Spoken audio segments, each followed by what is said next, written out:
This is my anode tube or bar or rod replacement at Woodbury on my Bradford White 80 or 75 gallon hot water heater. This was installed in 2009. That was installed in February of 2009, and it is now December of 2017. And the only reason I'm installing this is because I did my research, because we're starting to get rusty water only in our hot water. And I learned that you should be actually checking your anode tube every year roughly to check it out. And it depends on what you have. And we have a water softener in place. And so you should be checking that so that that tube can get sacrificed, as they call it. And because the water will attack it instead of attacking the liner of your tank.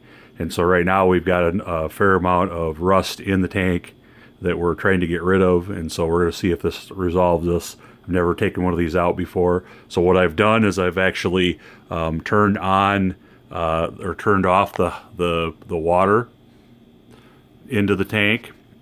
And I've relieved a couple of gallons of water out into the drain, and then I have a hot water faucet that's close in this here bathroom that's behind me here. I've got that turned on right now so it alleviates any pressure that I've got.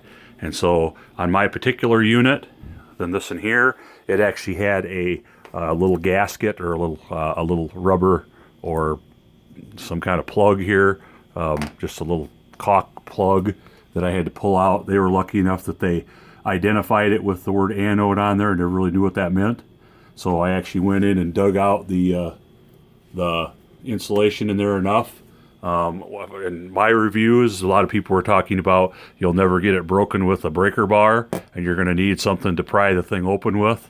We have a cabin that we'll be doing the same exact thing on, and that particular water heater was installed in 1996, so I'm thinking I need something. So I've actually got an impact wrench that I'm bringing in as well. But this particular one, I was actually able to get it to move without any issues.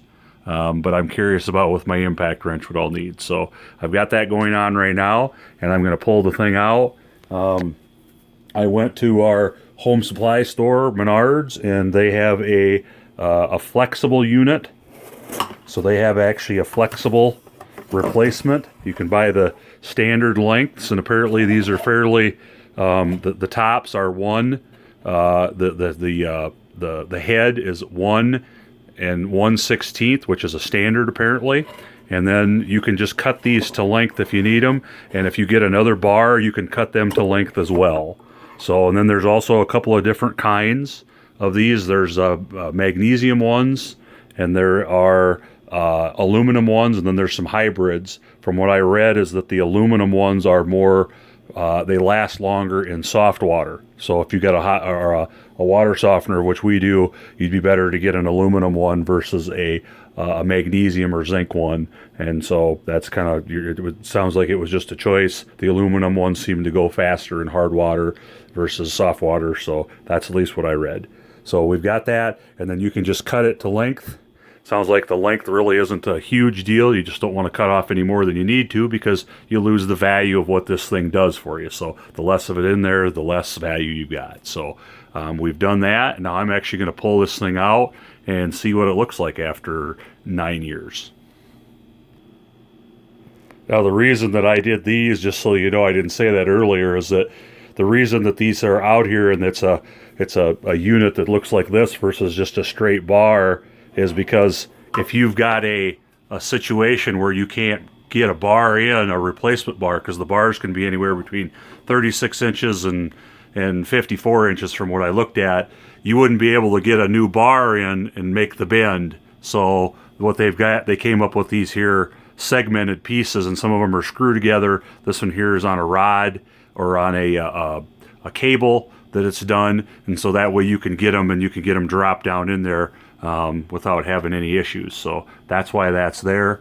And so I'm actually at a spot right now where I've gotten it loosened up, and I am going to pull it out. And right now this should be, according to the manufacturer specifications, this is supposed to be about, well, anywhere, depending on which one I put in, depending on which spec sheet I see on it, anywhere between 44 inches and 36 inches roughly on my particular unit.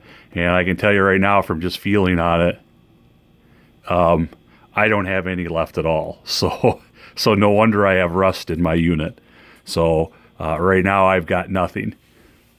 So there is my replacement, of which this particular one is 54 inches long, and I've got nothing. So mine has totally sacrificed itself, and thus the reason I've got rust. So I'm going to do a little bit more here. So now what I've done is I've just pushed this down inside of there. There was a little bit of buildup down below, so I had to kind of push it down in. But all the 4 lengths are down in, and it's just going down in there. And then I'm going to screw it back in and tighten it back up for what it is. And I want to make sure I don't get any more excess stuff in there in the tank, because I don't have to. And so then I also, from what I've read, is that when I'm done, because right now I dropped off a couple of gallons, so I should be down about yay as far as where I'm at with my water level, is that I want to actually drain this thing all the way out. And this is a separate piece than replacing this, but some of the stuff has said, hey, if you've got rust in your tank, this is the best way to do it. So shut your water off, run the tank all the way down, and then once it's all the way down, then turn the water on and flush it a couple of times. So don't fill it all the way back up. Just use that water, because what happens is there is the pipe that comes in here and goes down. I think it's called a drip line or a dip line, and it goes down about to here, and then it squirts out the water straight down below. So it'll actually stir up whatever's down in the bottom of that tank, and then through my out pipe here, my out hose, it'll actually run it down, and I'll run it right out and run it down to my drain. So that's what I'm going to do now. So now what I've done is mine has, my screw has a little, it's hard to see it back here. Mine just has a little flathead, and I just have to put my hose on and turn the little flathead to get it to open. Some of them actually have a handle for what they are, and you can just turn the handle. And so now I'm just going to drain this all out here and drain it down to nothing, so I run the water in it. As far as then, I'm going to burst the cold water on it a couple times and see if I can stir up whatever's on the bottom there. Another thing I wanted to point out, and I don't remember which one, so I apologize for that, is that I read somewhere where on the anode tubes that the ones that have a bump on the top, or a little, like a little outer thing like this here, if you can see where it's kind of got a little raise to it versus being totally flat across, that actually is a sign of whether or not it's an aluminum or magnesium or zinc one type thing. So it's one or the other. So if you're feeling around, and again, from what I get out of this and what I've read, is that these tubes are they're very uniform. You may go in and find that, there's different sizes and different things like that. The sizing, from what I understand, is basically just the fact of, and sizing meaning they all have the same size head, and they may have some different thicknesses of the tubes themselves, of the bar, and then it's the length. And so really the only thing is the length, and you're just trying to make sure you get one that you can shove in if you're doing one solid bar. But you can cut them wherever you want. So it's just a matter of taking it out, and if you're putting in and you've got enough room to put in one of the cheaper ones, because this particular one that I put in, this segmented one, was about $40 for me. And you can buy them. I saw them for 35 or 36, but the solid bars were anywhere between $15 and $25 for what you got, depending on their length. And so you could just cut them. So if you can make it fit in there, you can just buy a solid straight bar.